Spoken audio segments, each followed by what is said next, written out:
اچھا پریویس لیکچر کې مونږ څه وکړو دا پروګرام موږ وکړو کنه انټر فرست نمبر انټر سیکنډ نمبر بیا ته سم ملو شي او بیا ته وی چې لکه نور ایډیشنز کې نو دا کې یس یا نو چې دی یوزر بدل کوي نو دا پروګرام موږ سره جوړ کړی دی وایل لوپ سره دا اوس که په دې تاسو لږ سوچ وکړئ نو دې کې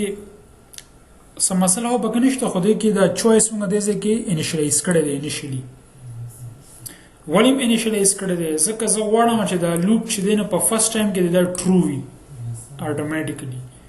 او بیا په دویم ځل چې کم دی نو هغه بیا دې ځکه ډیپند کی د یوزر په انپوټ باندې یس یا نو باندې ٹھیک ده لکه زه غواړم چې دا یو ځل او چلیږي چې یو ځل خو به زه خامخا او چلیږي په خبره باندې پوهیږي کنه لکه دا پروګرام چې زه ایگزیکیوټ کوم نو د هغه ټایم خو مانه تاسو ته کیږي چې ډو یو وانټ مور ایډیشنز د هوی انټر فرست نمبر لکه یو ځل خو دا لوپ اسیم ایگزیکیوټ کیږي پوه شو په دې خبره او چې یو ځل د ایگزیکیوشن بیا اوس د یس یا نو وي نو دا چې کوم سیناریو ده د سیناریو د لپاره چې کوم موضوع لوپ دی نو هغه لوپ کوم یو دی ډو وایل لوپ دی او دې ته ویل شي پوسټ ټیسټډ لوپ پوسټ ټیسټډ یو ځل به دا خامخا چې دی یو دا غنه پس به بیا کنډیشن به چک کیږي صحیح ده سینټیکس څنګه دی دغه انیشلایزیشن پیل کیږي ضروري نه چې انیشلایزیشن پکې وي صحیح ده انیشلایزیشن بیا به وی ډو او دغه کې به باډي وي انکریمنٹ ډیکریمنٹ ټیک ته کني نو هم صحیح ده او د دې اند کې به وي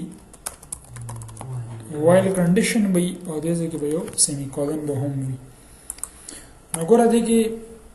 ډو او کسو کا بس دا باډي ایگزیکیوټ کا دا غزه کې څه کنډیشن وغیرہ نشته نو چې دا یو ځل ایگزیکیوټ شي نو بیا ورستو کنډیشن چک کیږي که کنډیشن صحیح دی بیا باډي ته راځي او که کنډیشن غلطه نو بس بیا هو کیسه ختم شو پوه شوي او د دې لوپ په اند کې چې کوم دی نو هغه دا سیمی کولن هم دی دا سیمی کولن څه دی چې کمپایلر کنفیوز کیږي یره چې دا دغه کې وایل لوپ شروع کیږي حالانکه دا خو وایل لوپ نه شروع کیږي دا خو د ډو سره دی کنه نو کمپایلر کنفیوژن ختمولو لپاره موږ دغه کې سیمی کولن واچو چې دا وایل لوپ نه دی بلکې دا ډو او وایل دا یو شی پوه شوي که پوه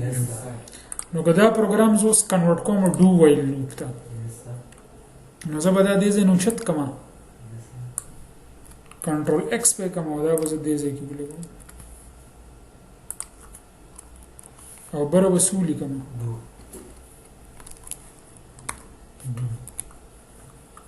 ډو او که څه وکړه انټر فرست نمبر او انټر سیکنډ نمبر نو که دا اوس دې ځای کې انیشلایز نه وشي نو پروا خو نه کوي که نه دا بیا چېرته انیشلایز کیږي چې ته د یوزر نه بیا تپوس کې ویریبل چوایس انیشلایزر یس از ریډنډنټ وایي د دې د سره ضرورت نشته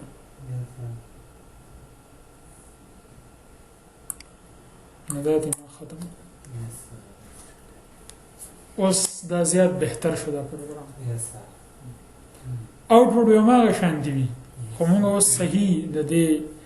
ډو وایل لوپ استعمال کوو ګوره دا ویریبلز ډیکلیئر کړ